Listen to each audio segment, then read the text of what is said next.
Morning fog blanketed the valley like a thin sheet, softening the lines of the low-hanging apple trees in Ellie's orchard. At 34, she was used to the biting cold of early winter in the countryside.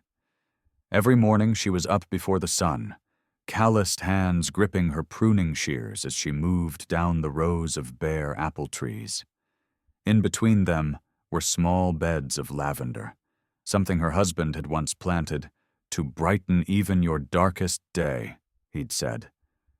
Now they were just faded streaks of purple, shivering in the wind, much like her heart. Ellie lived alone in an old wooden house in the middle of the farm. The small town a few miles away called her Widow Quinn. Not because she liked the name, she didn't, but because they didn't know what else to call her. She was the quiet woman who turned down every fair invitation, every afternoon coffee, every curious or pitying glance. She didn't blame them. She just didn't need them. Work had become a wall between her and the world. Picking apples, pruning branches, planting new lavender. Those tasks filled her days. And when night came, she collapsed into sleep too exhausted to feel anything else. But even in her silence, Ellie was hard to ignore. She didn't try to be noticed. Her beauty wasn't flashy. It was raw, grounded, like the apple trees that stood strong through winter. Her golden hair, usually tied back with an old elastic, still caught the light like wheat on windy afternoons when she let it down. Her deep blue eyes made people think of frozen lakes in the woods. Beautiful, but cold and unreachable. Her high cheekbones, sun-kissed skin, and thin, firm lips always pressed together like they were keeping something in. She was lean but strong. Every inch of her looked like it had earned its place in the cold. After Daniel died, men in town started noticing her more. Not because she suddenly seemed brighter, she still wore the same worn sweaters and muddy boots, but because her sadness made her even more striking, in a way that was hard to explain. Some said it was the quiet pride in her walk when she pulled her apple cart through the market. Others noticed the sharp glance she gave when she turned down an invite with a faint smile that never reached her eyes. There were even moments, rare and fleeting, when she stood in the lavender rows, fingers brushing the purple blooms like she was remembering something lost. And that glimpse of fragility drew them in. They weren't just drawn to how she looked, but to the mystery of a heart locked away, unreachable. 3 years ago, Daniel, her husband, died on a freezing winter night. Not by choice, but because a delivery truck skidded on an icy road while he was taking apples to a nearby town. They found him by the roadside, frozen stiff, still holding a single red apple in his hand. Ellie didn't cry at the funeral. She stood there, quiet, watching the wooden casket lower into the ground. After that, she shut herself away in the farm. People said she just needed time. But time to get over what? How do you heal a heart that's already shattered? That day, it had been snowing since morning. At first, the flakes came down softly, but by afternoon, they were thick and swirling in the wind that howled over the roof. Ellie sat by the fireplace, holding a mug of cold tea, staring out the window. The wind screamed like it wanted to rip everything apart, and she reminded herself to check the old coop in the morning, the one that used to hold her chickens, now long gone. But then, through the wind, she heard something else. Barking. Fast, frantic, coming from the direction of the neighbor's place nearly half a mile away. Ellie frowned. Old Man Harris's dog never barked for no reason. She stood up, pulled on her worn winter coat, tugged a knit cap over her head, and grabbed the old flashlight by the door. The moment she opened it, the cold hit her like a blade, slicing through her sweater underneath. Snow had already reached her ankles, and every step outside was a heavy push forward. The barking kept going, fading toward the wooden fence that marked the back of her property, just before the wild field beyond. "What the hell is going on?" she muttered, her breath turning into white puffs in the air. The flashlight cut through the falling snow, its weak beam barely lighting a few feet ahead. She followed the fence line, the wind slapping her face like needles until the light hit something. Something big collapsed in the snow. Ellie stopped, heart pounding. That wasn't Mr. Harris's dog. It was a horse. It lay curled up, body trembling, its coat dusted in white. The leather saddle on its back was torn, hanging off like a rag. Long scratches ran down its side, some still bleeding, a deep red against its dark, almost black-brown coat. One of its front hooves was cracked, and its eyes, wide, dark, and glossy, looked in her direction. They were unfocused, but not without hope. Ellie dropped to her knees, the snow soaking through her jeans and numbing her legs. "Where did you come from?" she whispered, reaching out to gently touch its muzzle. The horse let out a soft whimper, its breath a weak cloud of steam. No reins, no signs of anyone who might have ridden it. Just the horse, alone in the storm. She didn't stop to think. She got up, ran back to the house, grabbed an old blanket from the shed, and the handcart Daniel used to haul apples.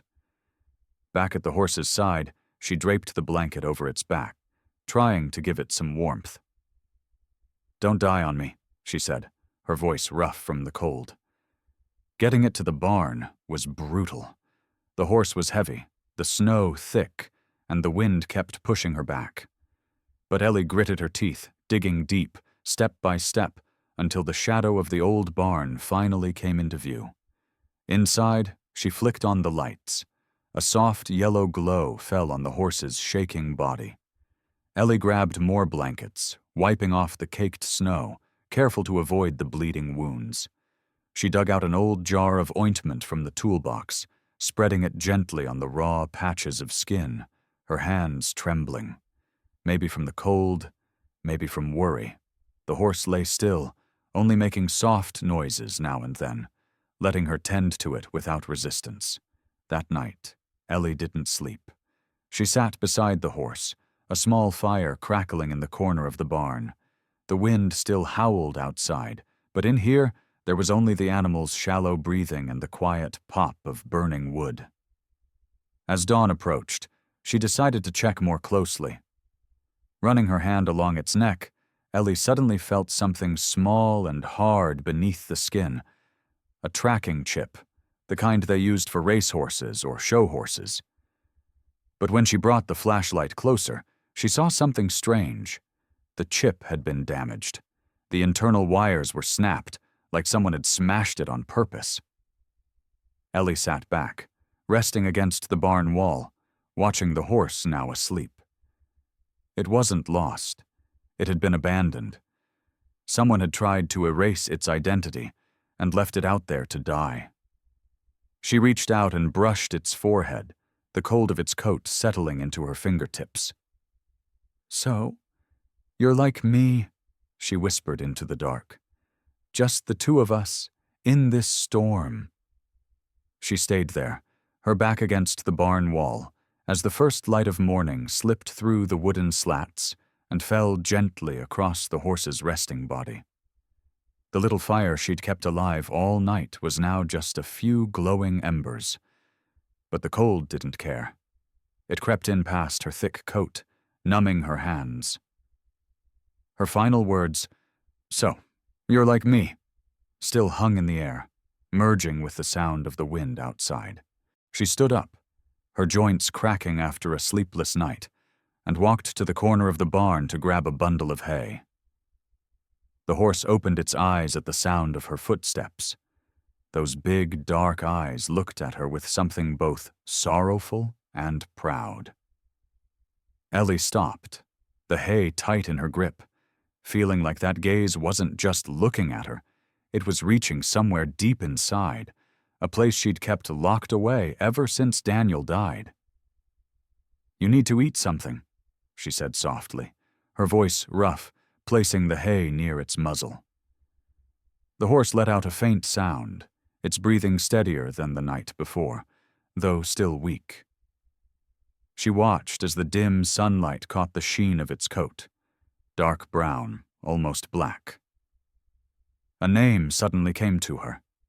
Sable, like the color of soft shadows, but with a quiet strength, like something that had survived being broken. She didn't know much about horses, but she knew Sable wasn't ordinary.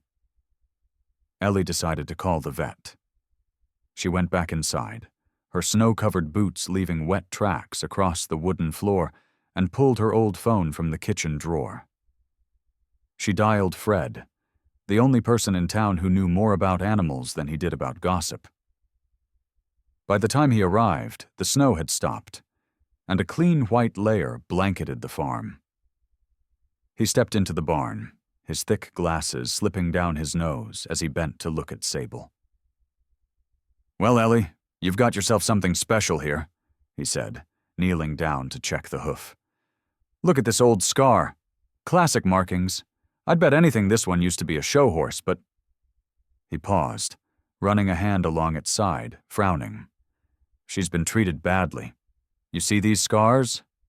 That's not from an accident." Ellie nodded, her lips pressed tight. She'd suspected as much from the wounds and the broken chip, but hearing Fred say it out loud made her chest tighten. Someone had hurt Sable, then tossed her out like trash. She looked at the horse, now gently chewing on the hay, and silently promised it wouldn't suffer again.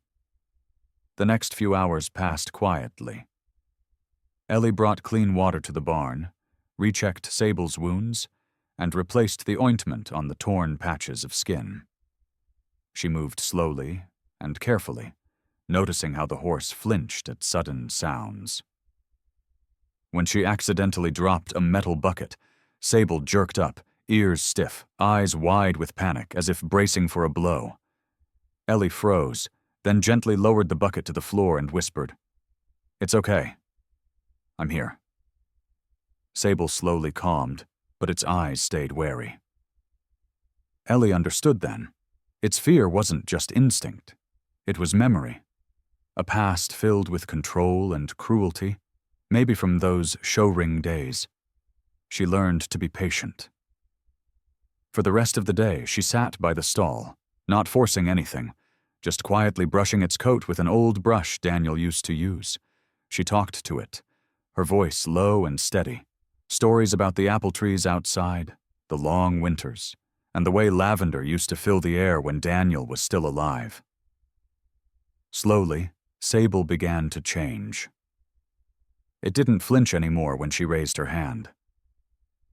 Near the end of the day, as Ellie sat with an old book in her lap, reading a few pages aloud in a soft, tired voice, Sable stepped closer, lowered its head, and gently leaned into her shoulder. Its heavy head rested on her like a child searching for comfort. Ellie stopped reading. The book slid from her hands, and for the first time in 3 years, she felt tears rise. Hot, unexpected tears rolled down her cheeks and fell to the dusty wooden floor. Sable stayed still, warm breath brushing against her neck, its dark eyes holding her gaze like it was trying to say something. "We're both the ones left behind," she whispered, her voice shaking. She reached up and stroked its cheek, feeling the soft warmth of its fur beneath her fingers. Sable gently licked her hand, a light touch, but it stole her breath for a moment. And in that quiet second, she realized something. Her heart, though shattered, still knew how to feel. By late afternoon, Ellie opened the barn door and led Sable out into the small yard beside the house. The snow had started to melt, leaving the ground damp and soft beneath their feet. Sable walked slowly, limping from the cracked hoof, but its eyes were clearer now, like it was searching for something it had once lost. Ellie stood there, hands in her coat pockets, a quiet mix of relief and worry rising in her chest. She didn't know how long Sable would stay, or whether it would ever fully recover. But she knew one thing. She wouldn't abandon it. Never. Not after what someone else had done. As darkness fell, Ellie stayed by the barn, the book still open in her lap. Sable lay nearby, front legs tucked under, breathing steady. She looked at the horse, then out into the black night where cold winds still swept through the apple trees. Something in the air felt different. Not the weather, but something inside her. Sable wasn't just a lost horse. It was a soul, like her, trying to survive its own kind of storm. She smiled, a faint smile, the first in a long time, barely there in the glow of the lantern. She sat beside the stall, the old book still resting on her lap, the dim light from the oil lamp casting a soft glow on her face. Sable was lying nearby, its breath calm and even. That brief smile on her lips, small, almost unconscious, lingered, though it faded quietly into the dark. Outside, the apple trees stood still under the night sky, the cold wind drifting through, carrying the faint scent of lavender from the beds near the house. She didn't go to bed right away. Instead, she stayed a little longer, her hand resting gently on Sable's back, feeling its warmth spread through her fingers like a quiet reminder that she wasn't alone anymore. The next morning, pale sunlight slipped through the heavy fog, casting a rare, peaceful stillness over the farm after the snowstorm. Ellie woke early, as always, pulled on her muddy boots and thick coat, and stepped outside. Her first stop was Sable. The horse stood as soon as it heard her, limped over, and nuzzled her hand like a greeting. She brushed her fingers across its forehead and whispered, "You're looking better today."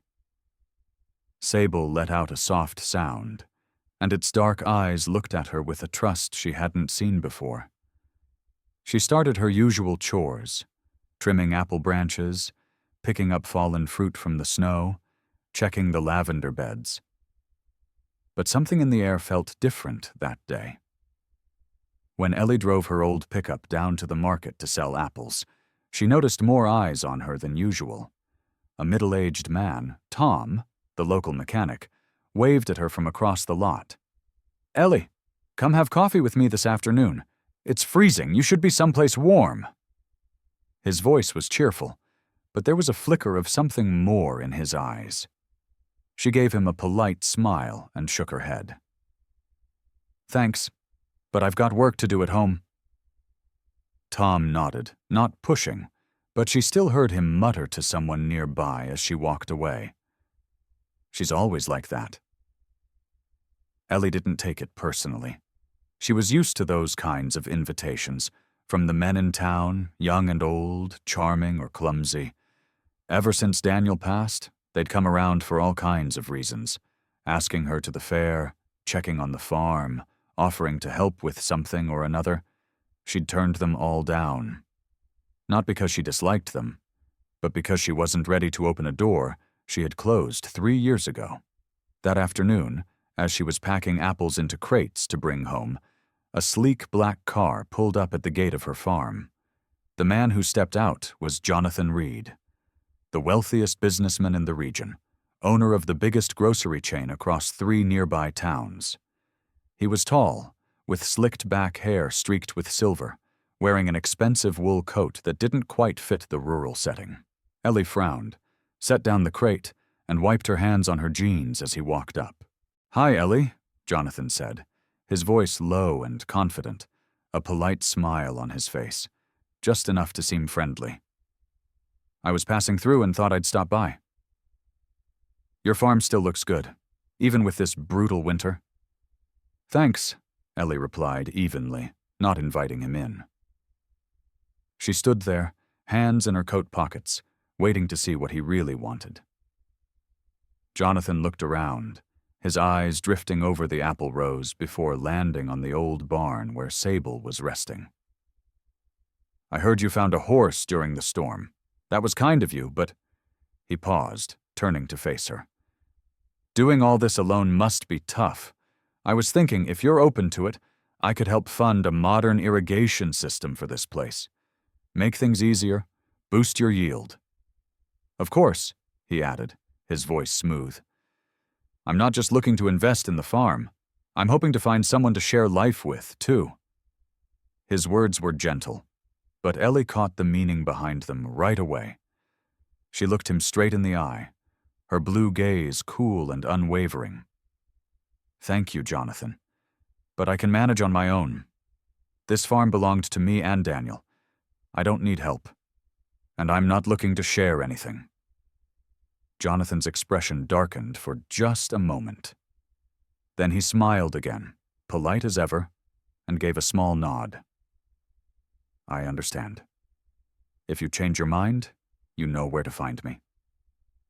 He turned and headed back to his car, but Ellie could feel his eyes still on her in the rearview mirror as the car rolled away. She let out a breath, the cold air turning it into mist. Jonathan wasn't the first man to say something like that, but he was the first to make her feel uneasy. There was something in his tone, not warmth, but control, that set her on edge. Still, she brushed the feeling aside and went back to work, thinking it was over. That night, Ellie sat at her kitchen table, the soft yellow glow of the oil lamp lighting the worn wood. She went over her books, tallying apple sales, and the estimated cost of fixing the barn for Sable. Everything was holding steady. Not much wiggle room, but manageable. She had just put down her pen when her phone buzzed. A new email from the bank. Ellie opened it, and the subject line made her freeze. Notice of farm loan review. Interest rate adjustment starting next month. She read it again, her heart picking up pace. That couldn't be right. A few months ago, she had negotiated to lock in her interest rate, and they had agreed. Why the sudden change? She stood up, stepped out onto the porch, and stared into the dark. The wind swept past, carrying the faint sound of Sable's soft whinny from the barn. Ellie clenched her hands. Something wasn't right. She knew it. But she didn't know who was behind it, or why. She went back inside and turned off the lamp, but didn't sleep.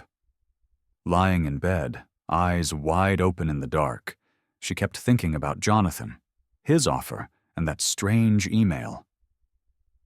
Outside, the wind howled through the orchard, but this time it didn't sound like just weather. It felt like a warning. Ellie stayed awake, staring at the ceiling as the wind shrieked through the trees like a voice she couldn't ignore.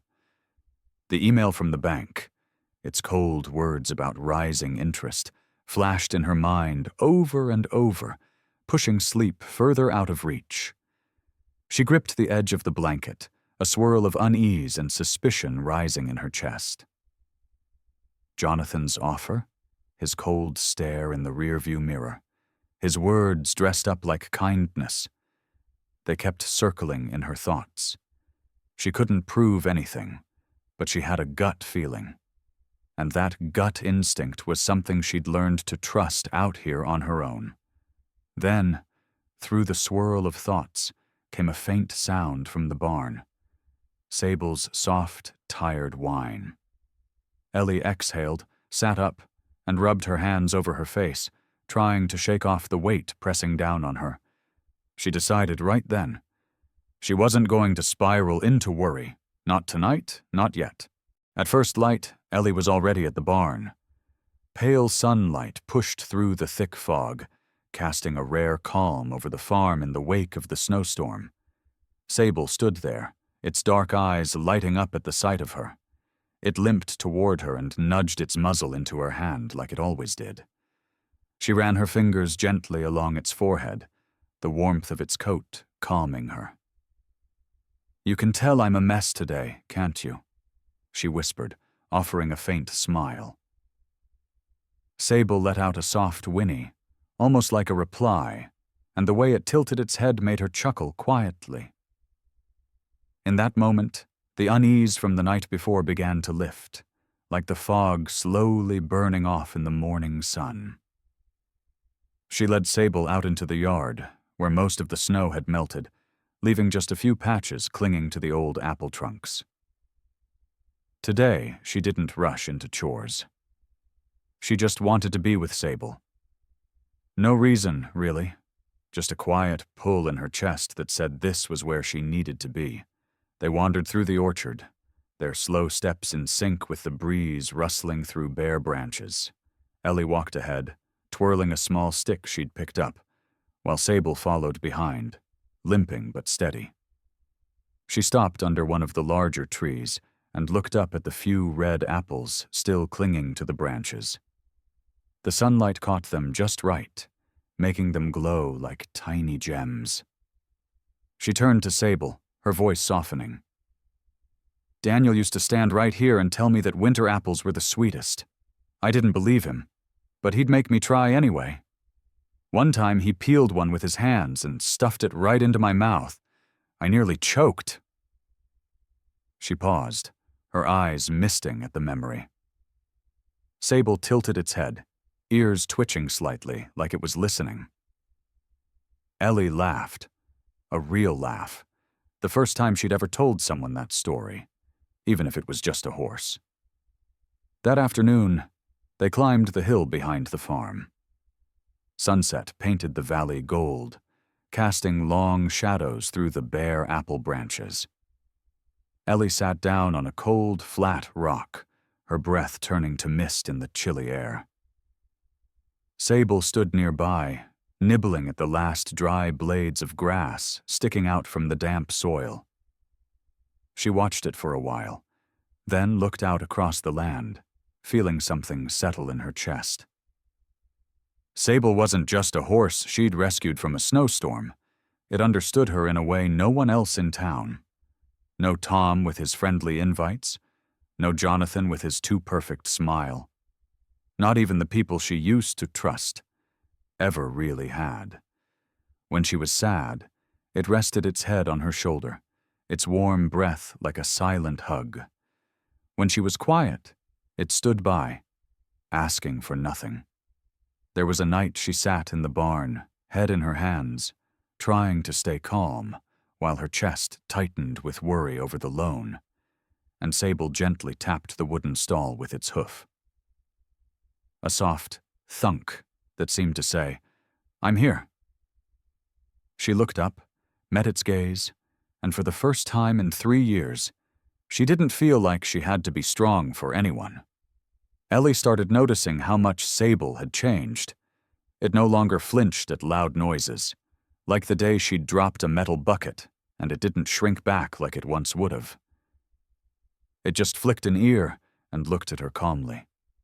It didn't shy away when she wrapped her arms around its neck, letting the steady rhythm of its breath, the scent of hay and earth from its coat, soak into her clothes.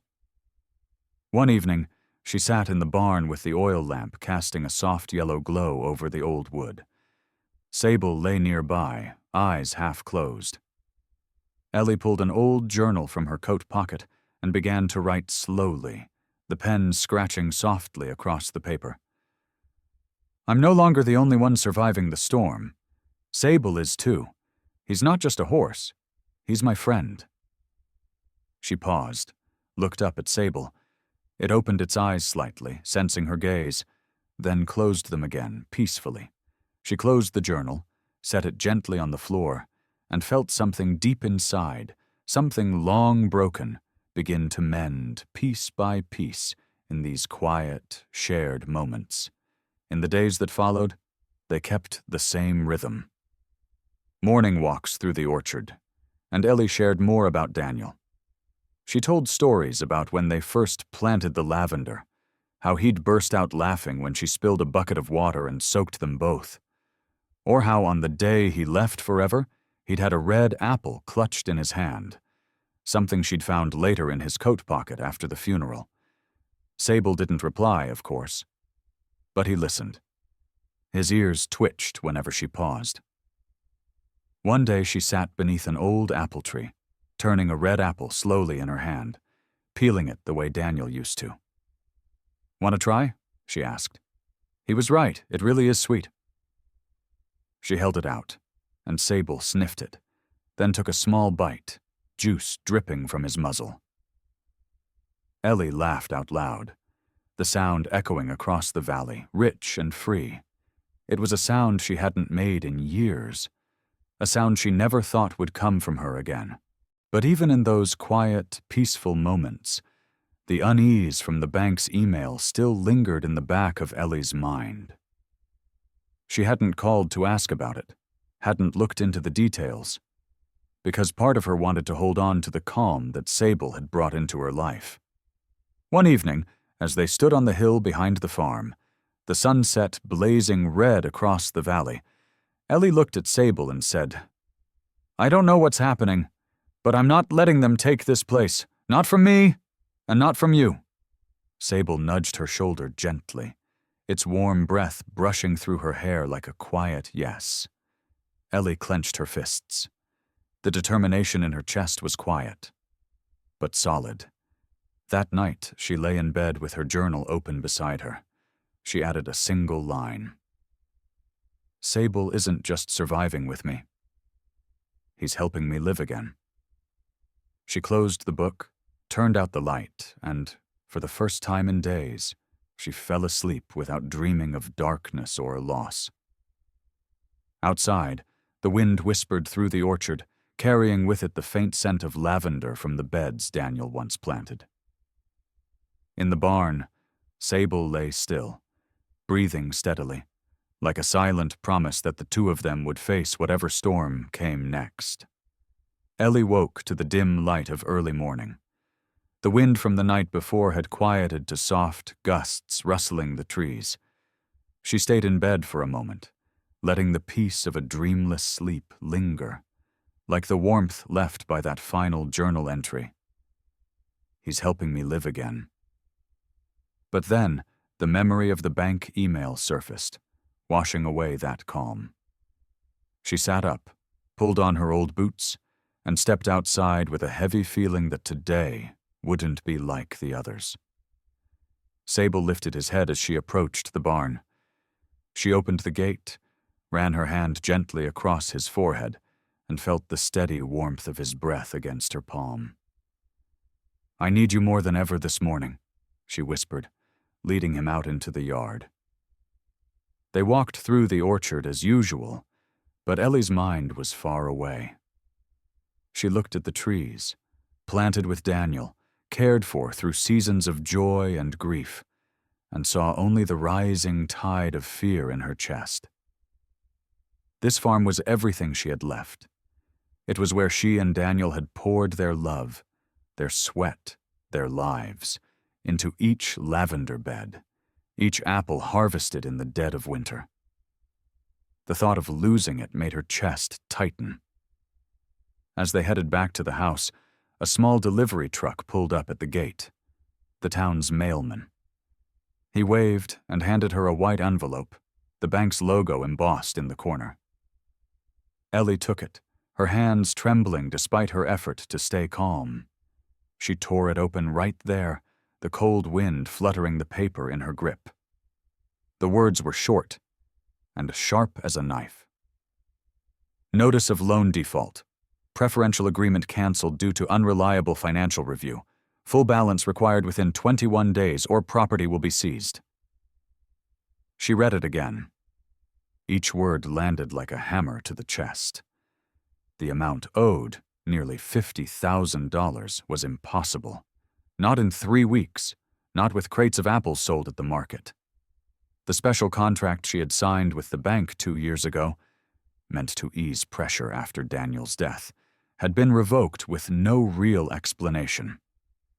She gripped the paper tightly, rage and helplessness swirling inside her. This wasn't her fault. Someone had done this. Ellie walked into the kitchen, laid the notice flat on the table, and sat down, head in her hands. The email from the night before, the sudden rate increase, and Jonathan Reed's offer came rushing back to her. He wanted the farm. He wanted her. And when she said no, he hadn't just driven away. She stood abruptly, grabbed the phone and dialed Mary, a longtime friend who worked at the town council.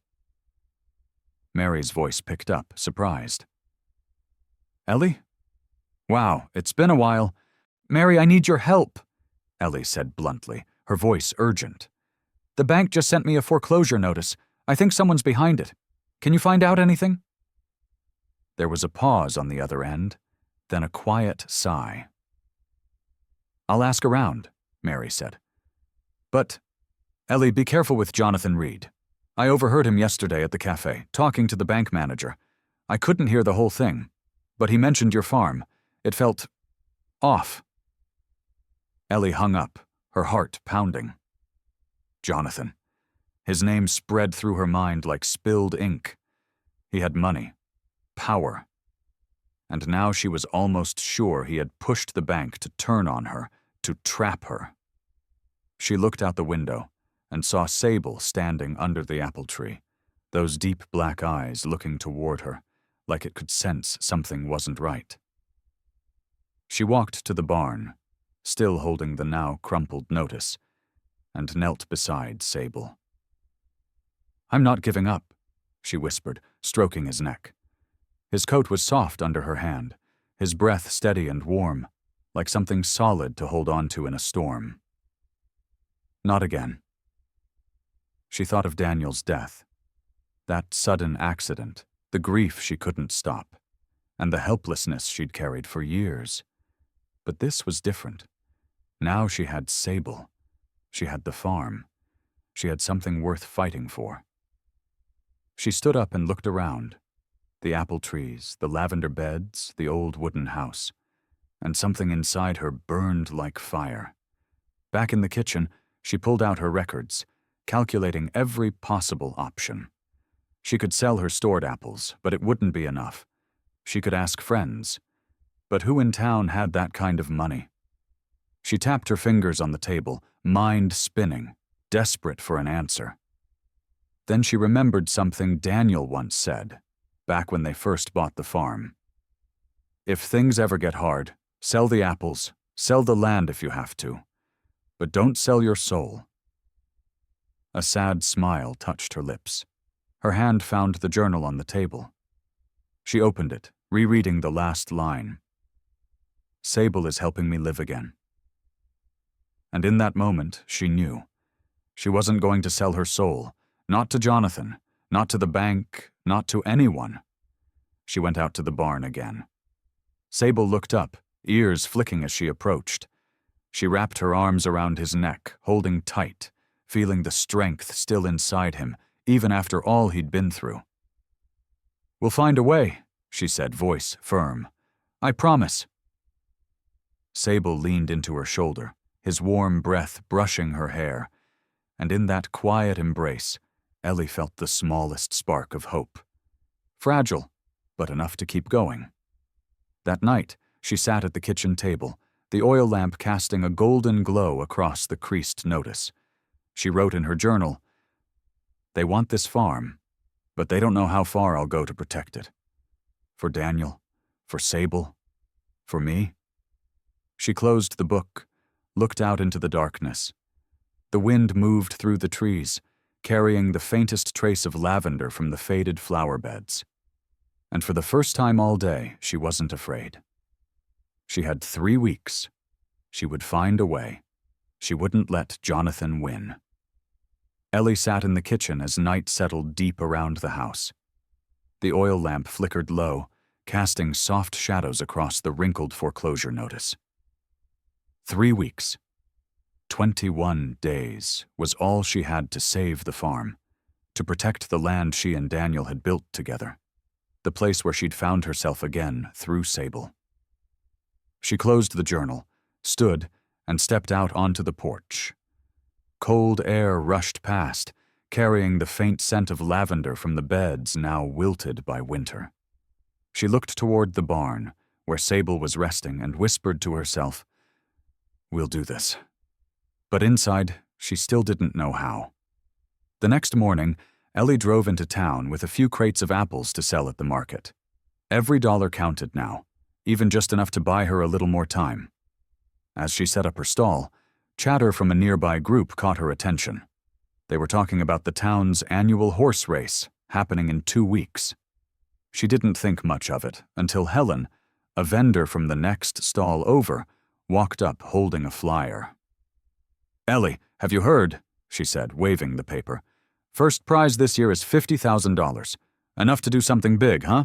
Ellie froze for a second, her hands still. $50,000. The number echoed in her head like a bell. It was the exact amount the bank demanded. She took the flyer from Helen's hand and scanned it quickly.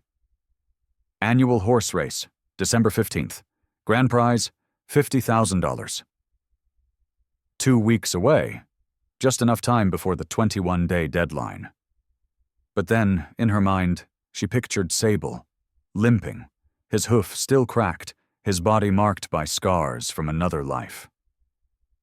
She gave a faint, skeptical smile and shook her head. "I don't have a racehorse, Helen." Helen shrugged. "You've got that horse in your barn. I've heard he's stronger than he looks, even if a little beat up." Ellie didn't reply, just nodded slightly. But the thought stuck with her.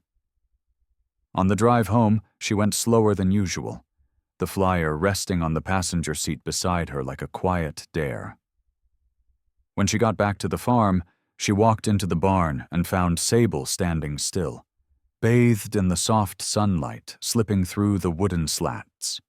She gently ran her hand along his back, feeling the scars beneath his coat. "You used to be a show horse," she said, remembering Fred's words. "But you're not young anymore, are you?"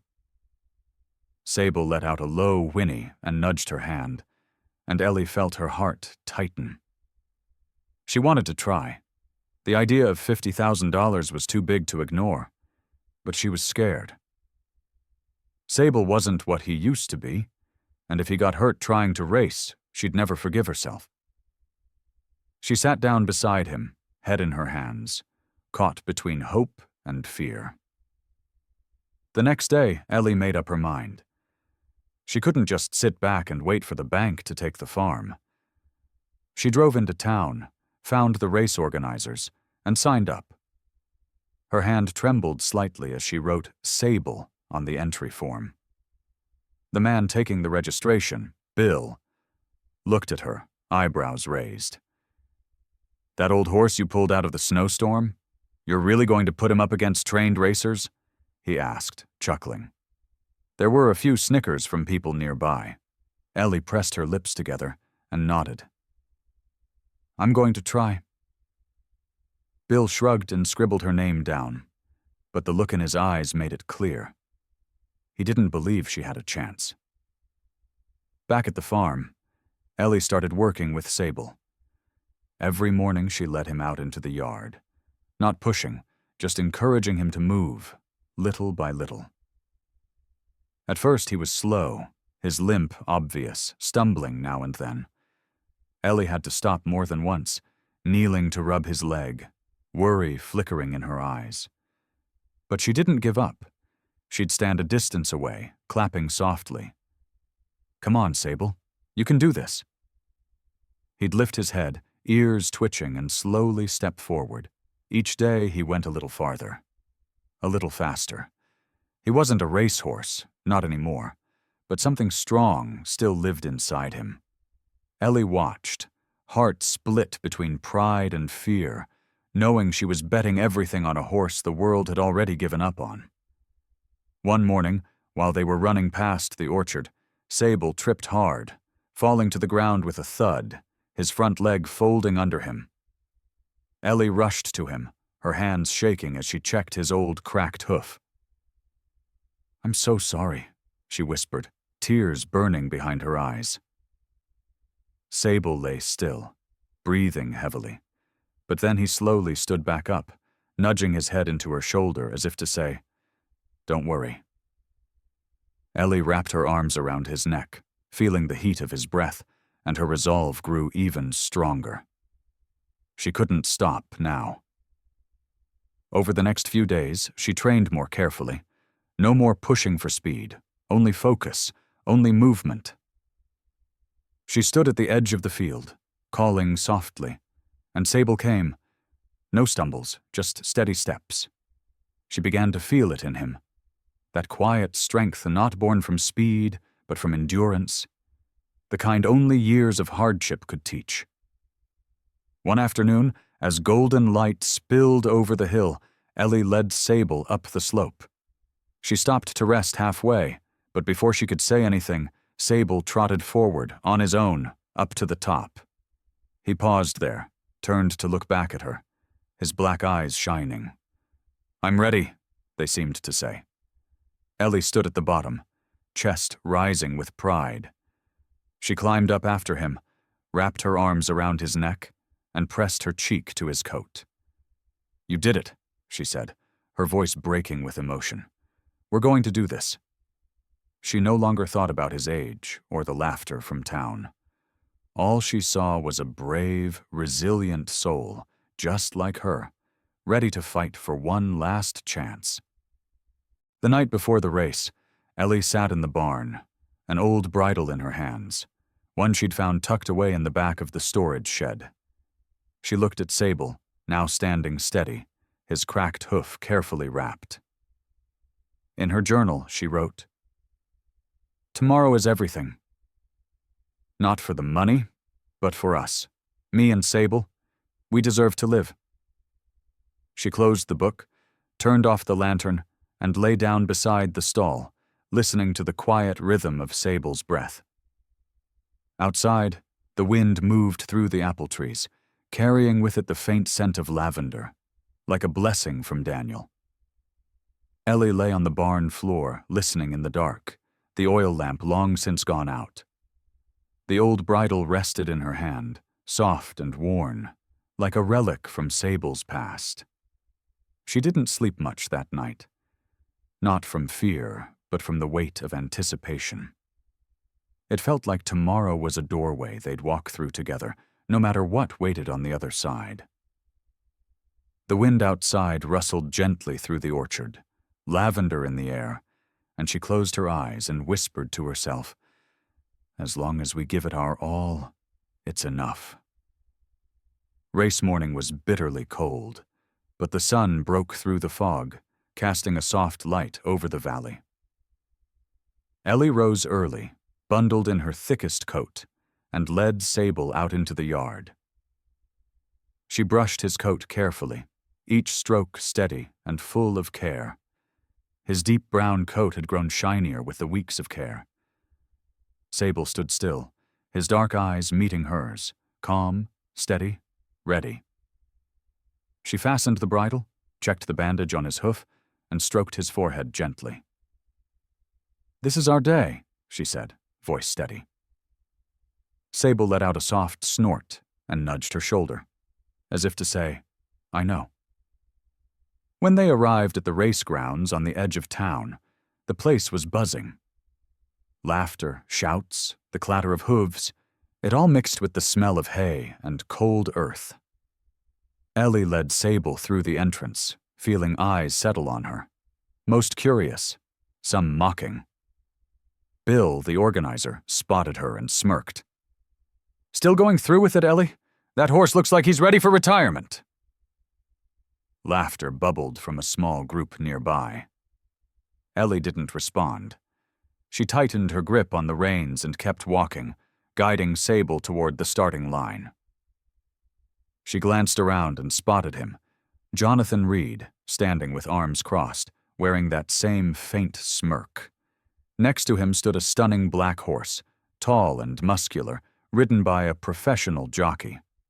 Someone she'd heard had won regional races before. Jonathan caught her eye, gave a small nod, not a greeting, but the confident nod of a man who believed he'd already won. Ellie looked away, placing a calming hand on Sable's back. She focused on the warmth under her palm, on the heartbeat she could almost feel beneath her fingertips. The race began, the starting horn blasted, and the crowd roared as the horses took off. Ellie rode Sable, holding the reins just tight enough, feeling the uneven rhythm of his early strides. They fell behind right away. Young horses surged ahead, hooves pounding the frozen earth. Sable was slow but steady. His breath came in white clouds, the cold biting at their faces. Ellie didn't push him. She leaned in and whispered, "Easy does it. You've got this." The crowd's whispers turned into chuckles, then jeers. "Widow Quinn's out of tricks." The track looped across open fields before returning to the edge of town. The first half was packed dirt, meant for speed, and Sable couldn't keep up. But then came the softer stretch, where the waterlogged field from early autumn had dried just enough to hold weight, but not enough for speed. The ground gave slightly beneath every step, enough to throw off sleek, high-strung racers used to manicured tracks. Ellie felt it. Sable shifted. His stride changed, more sure-footed, more familiar, like his body remembered the uneven floors of old show arenas. His hooves struck with confidence, adjusting, adapting. She leaned forward, voice low but firm. "Now, Sable, let's go." Sable surged forward, not fast like a racehorse, but steady, each hoof striking the soft ground with a precision that only experience could bring. They passed one horse, then another, and another. The crowd, once murmuring with doubt, fell silent, then erupted in cheers of disbelief. Ellie felt her heart pounding, not from the speed, but from something deeper. Belief. Pure and rising. Ahead, Jonathan's sleek black horse was still in the lead, the professional jockey whipping hard. But the animal started to falter, hooves slipping in the softer ground. Sable didn't need a whip. He ran with heart, with the strength of a bond that no one else could see.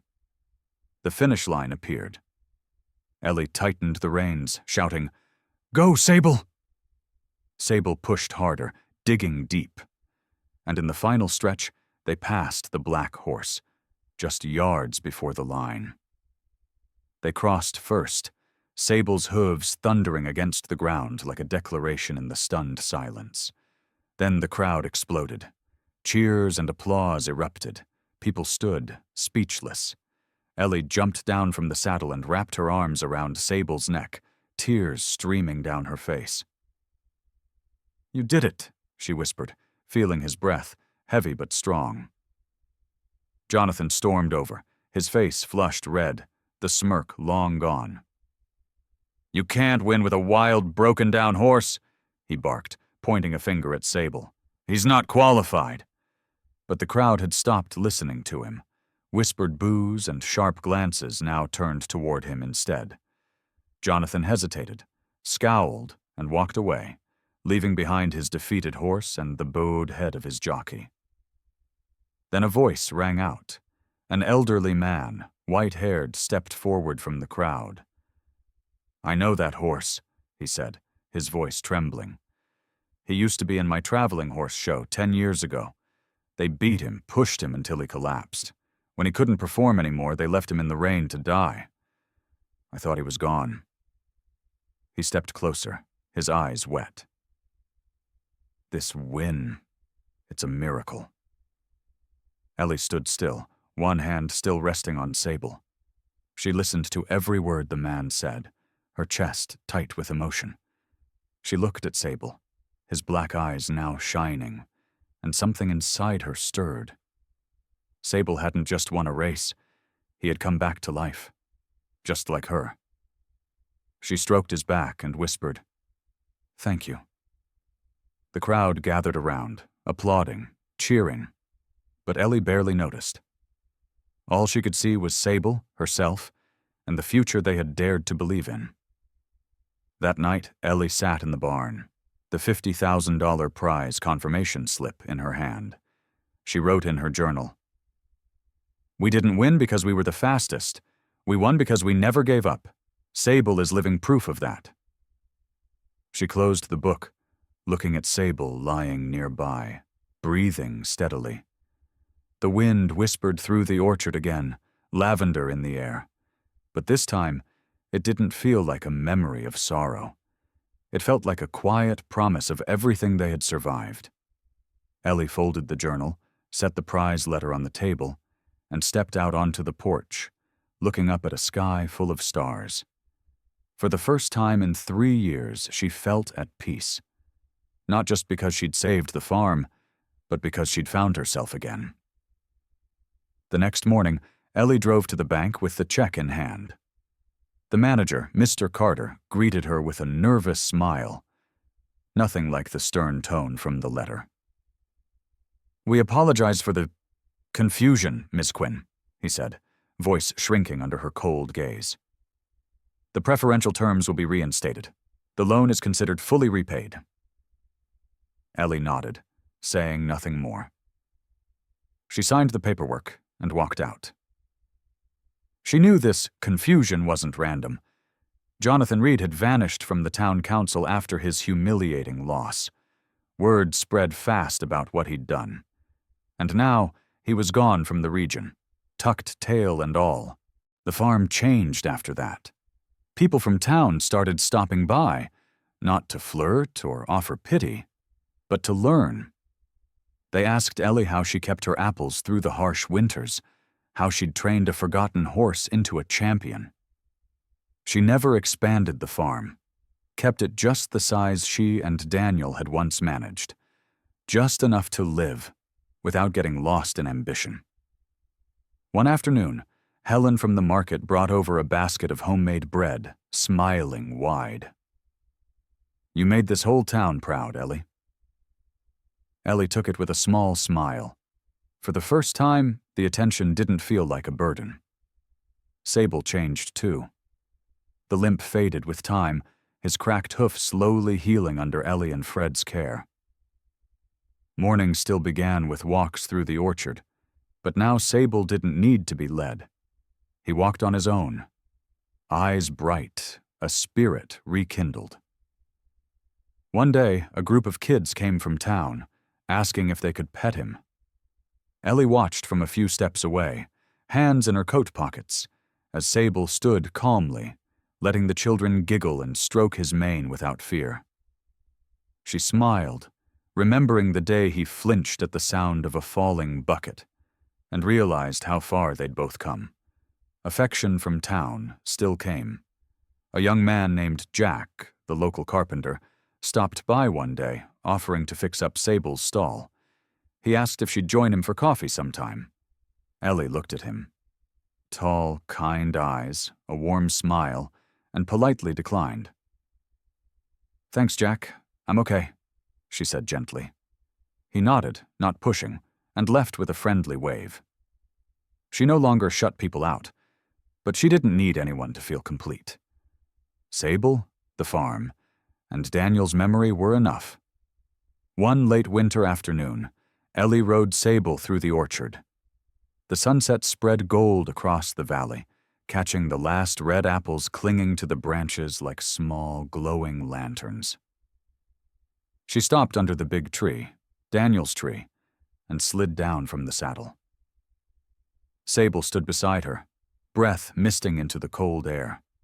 Ellie pulled an apple from her coat pocket, peeled it like Daniel used to, and held it out. Sable took a bite, juice dripping from his mouth, and she laughed, a clear, joyful sound that echoed across the hills. She sat beneath the tree, stroking his coat, gazing out at the land. The lavender beds were faded now, but she knew spring would bring them back, just like Sable had brought her back. She thought of Daniel, his smile, his voice calling her out to the fields, the red apple in his hand that final day. She didn't cry for him anymore. He wasn't a wound now.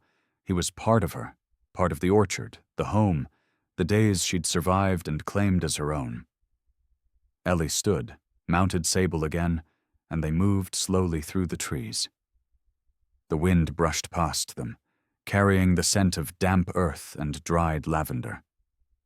She stopped once more, leaned down, and kissed Sable's forehead, feeling the soft warmth beneath her lips. "Thank you for not giving up," she whispered, her voice full but calm. "Thank you for coming back, like I did." Sable snorted softly, nudged her hand, and they continued on, two shadows moving through golden light, like a portrait of healing drawn in motion. That night, Ellie sat in the kitchen, her journal open on the table. She wrote the final line. "My heart has healed, not because I forgot, but because I learned how to live with it. Sable is proof. We didn't just survive. We lived."